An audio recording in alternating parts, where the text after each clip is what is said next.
In this video, we're going to be working on a Yard Machines 24-inch snowblower. It's got the Tecumseh 8 horsepower engine on it. It's just in for a yearly service, and as you can hear there at full throttle, it's kind of surging just a little. So we're going to get this thing serviced and go through the carburetor and make sure it's tuned correctly. All right, so first thing I'm going to do is change the oil. I let it run for a good 5-10 minutes there. So I got the front of the machine tipped up. I got an oil pan back here. And yeah, that should come off pretty easy, but it doesn't want to. So get yourself a pair of vice grips and just clamp it onto the tube so you can hold it in place.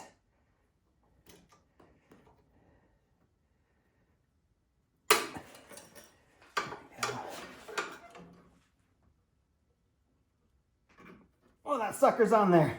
Woo! Don't want no oil dripping.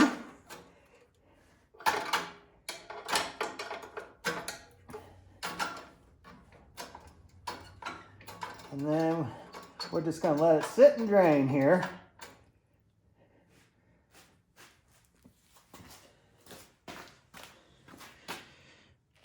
Yeah, you can kind of see the oil on my hand there. Definitely need to be changed.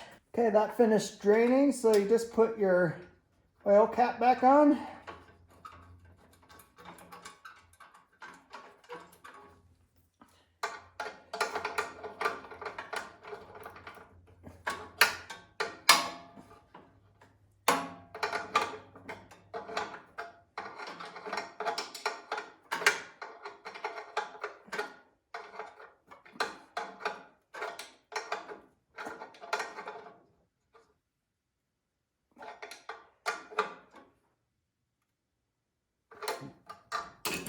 And then when I got the front of the machine up, I'm going to inspect the auger housing, the blades, the impeller. Just make sure everything is still here. It looks right. Our scraper down at the bottom, it's getting warm. And you can see this edge is kind of bent in a little there. That's okay. But that looks good. I do see that it needs new skid shoes. You can see these are designed to wear. See, the whole bottom is gone. So we need to get some new skid shoes for this, because this needs to be set at the right height so you don't totally trash your scraper. I mean, the scraper is designed to wear. You can see there's bolts that hold it on, but we want to make that last as long as we can. Okay, so I flipped the machine up onto the auger housing because we need to take off this pan to get to the gears and everything.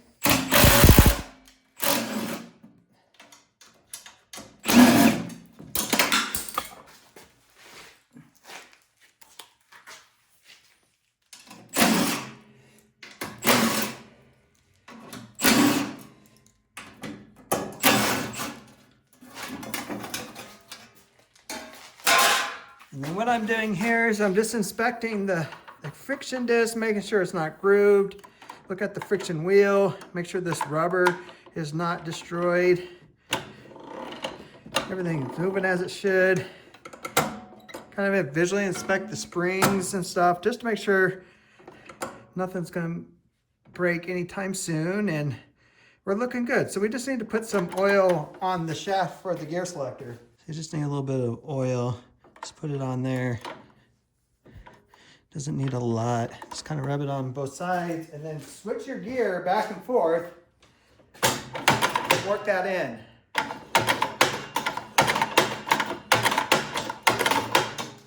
And then while I'm here, I'm just gonna look at the belts down here.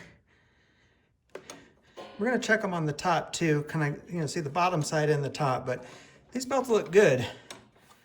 That is awesome. All right, let's put this pan back on. All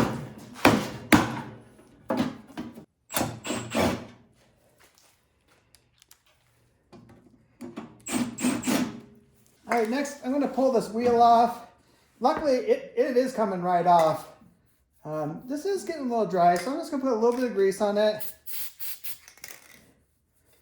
And then that way, in the future, when someone else needs to take this wheel off, it should just come right out. So I'm going to do that to the other side as well.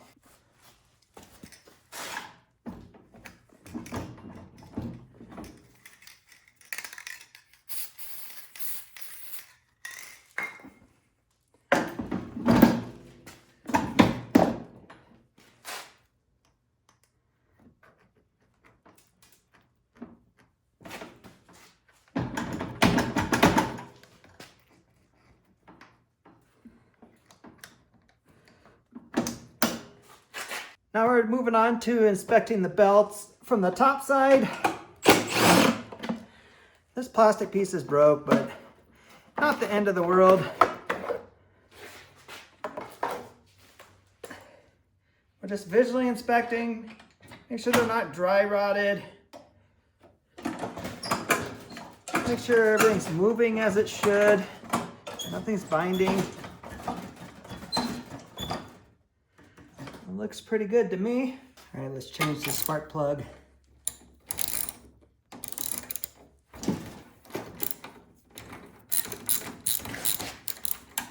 Maybe run a little bit lean there. I did see some red glowing inside the exhaust when I was running it. So that kind of lines up with how it kind of, it wasn't running right there. So hopefully we take that carburetor apart, clean it, and we'll be happy. All right, now we're gonna pull off the heat shroud. We gotta get the choke lever off. So just get a screwdriver and wedge it, and it should come right off. One of the easier ones. You got these two screws right here.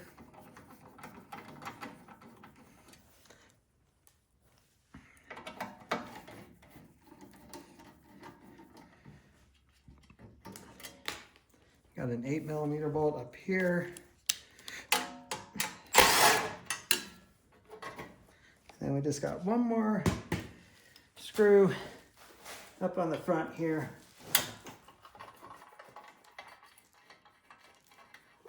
All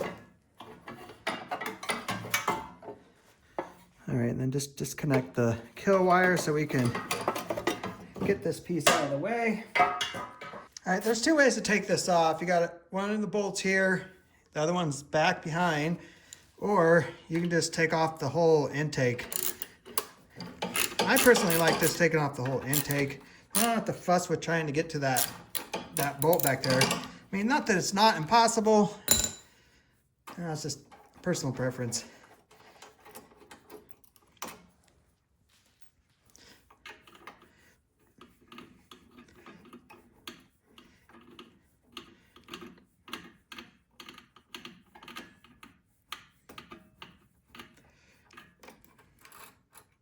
All right, so remember where your linkage goes.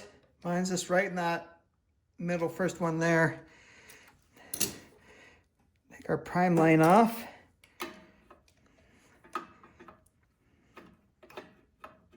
Yeah, there it goes. And then we gotta get our gas line off. Get yourself a screwdriver, because when you pull it off here,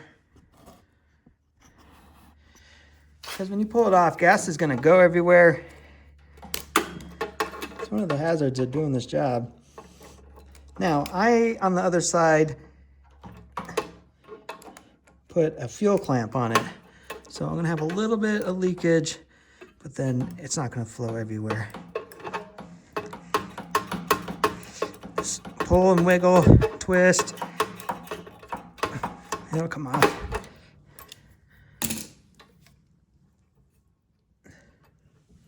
All right, let's start by removing the bowl.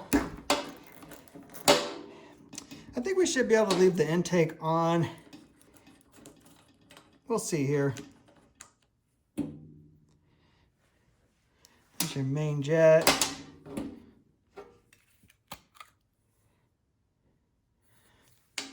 Take our float and our needle out.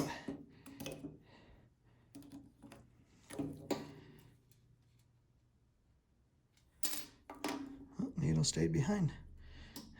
All right. like to take this part off because there is a couple pathways that we need to get to in here.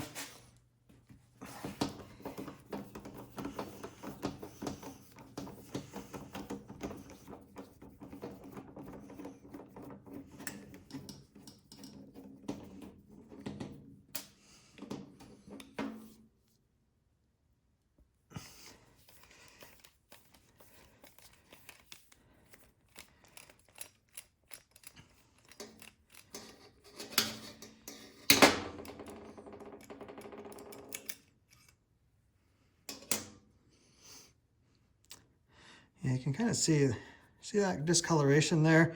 That tells me gases sat in it, wreaked a little bit of havoc. So on this one, there's a pilot jet. It just has this plastic cover on there. There's no adjustment in it, but we want to take that out because we do need to clean in there.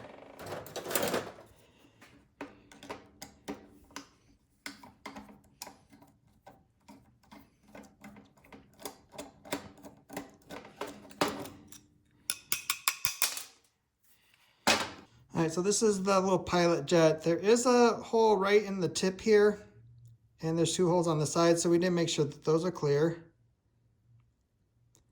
So I just got this old cable off a lawnmower, and I've just been unraveling the wires, and it's perfect size to go in here.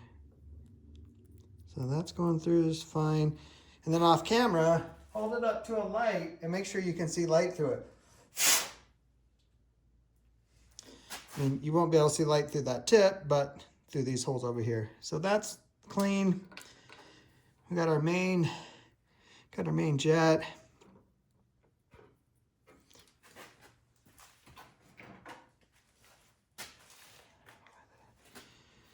You got this hole right here on the side.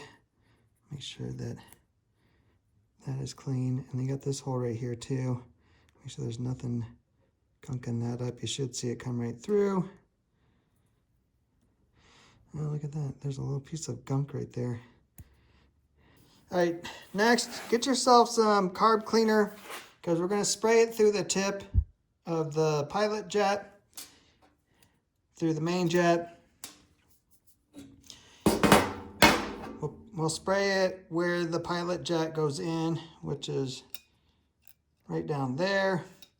And then in the front here, you'll see there's a pathway right there that we need to make sure. And then there's another one right down the middle that we need to make sure that they're not clogged up.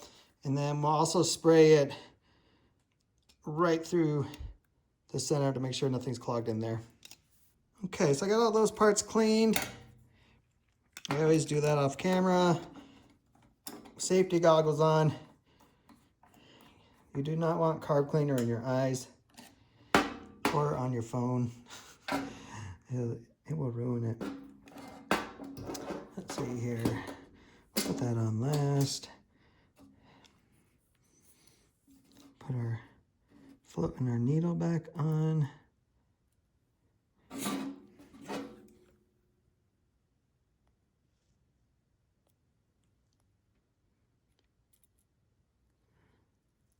Oh. Sometimes they can be a little tricky. Trying to keep that angle without it falling off.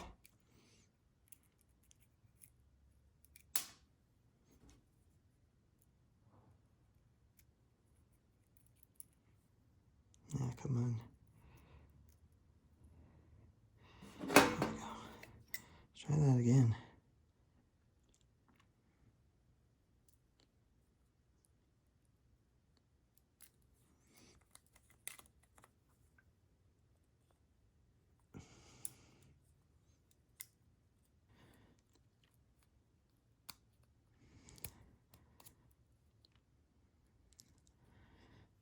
I kind of realize I'm all over this camera. Sorry.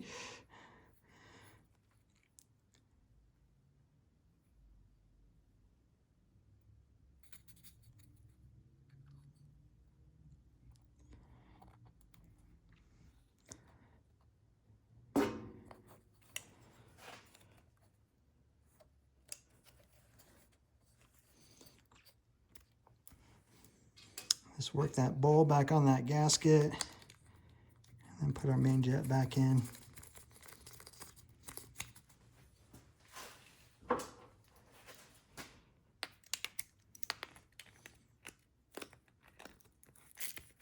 And then to snug that down. And then we just put our choke mount back on.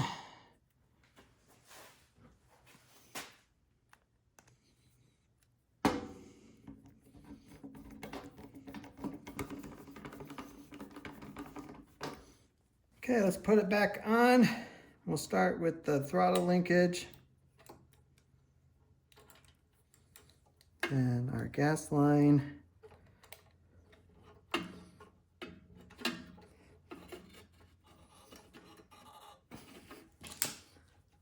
And get your clamp back over here.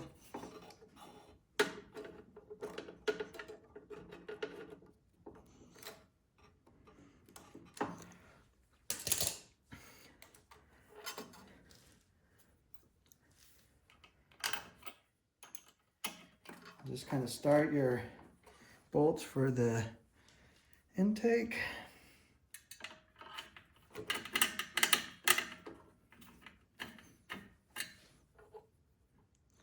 Hook up our prime line. Oh, the end is kind of rotten. But we got plenty of line. We just pop that off and move it on there a little bit. That's just what happens with the ethylene or pump gas. It wreaks havoc on everything.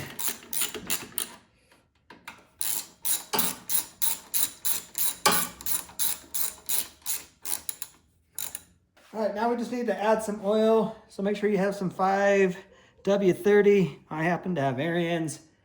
Let's get some 5W30 oil. And this particular engine takes 26 ounces. So we'll pour some, check the side of the bottle, pour a bunch more.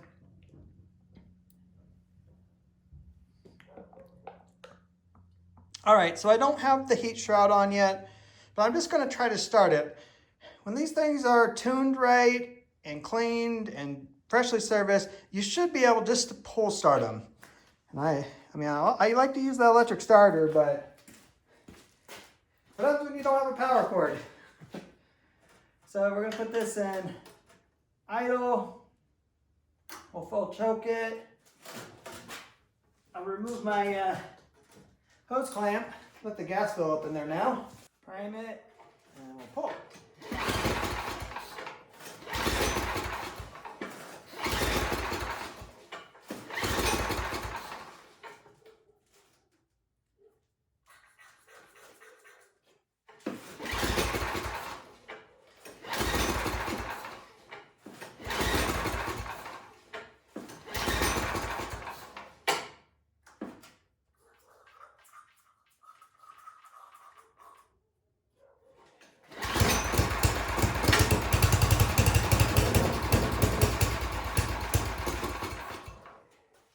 Too much choke.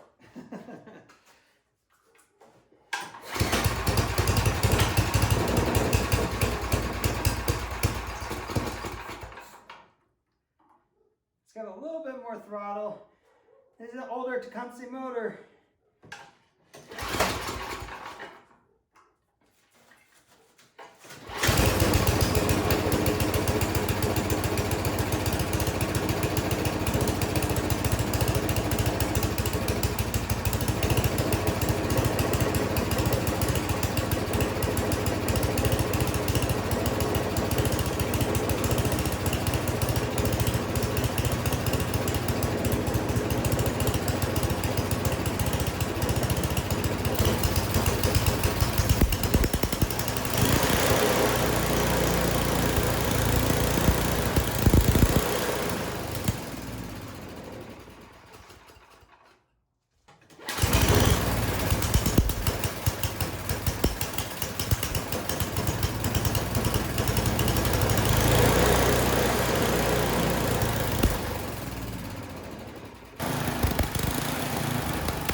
All right, I don't like it.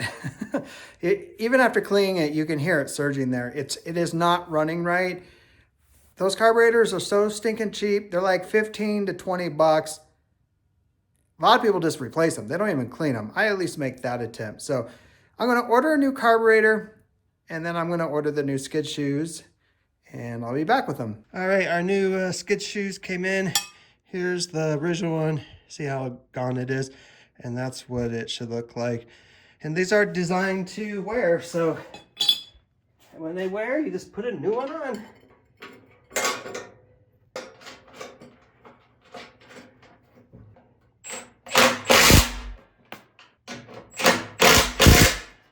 And I also got the new carburetor. I really like this style because it has the low end adjustment when it's idling, so you can adjust the air and fuel mixture with this one. And then it also has the high end mixture, so you can screw it out for more gas, screw it back in for less gas. So you can actually tune these carburetors and get that engine to run right.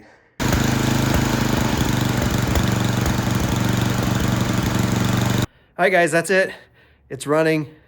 If you're not comfortable tuning a carburetor like that, then just get a carburetor that doesn't have all those adjustments. There's definitely models out there that you just slap it on and you're done. So if you have any questions about the work I did, just put it down in the comments and I'll get back to you. And I thank you for watching.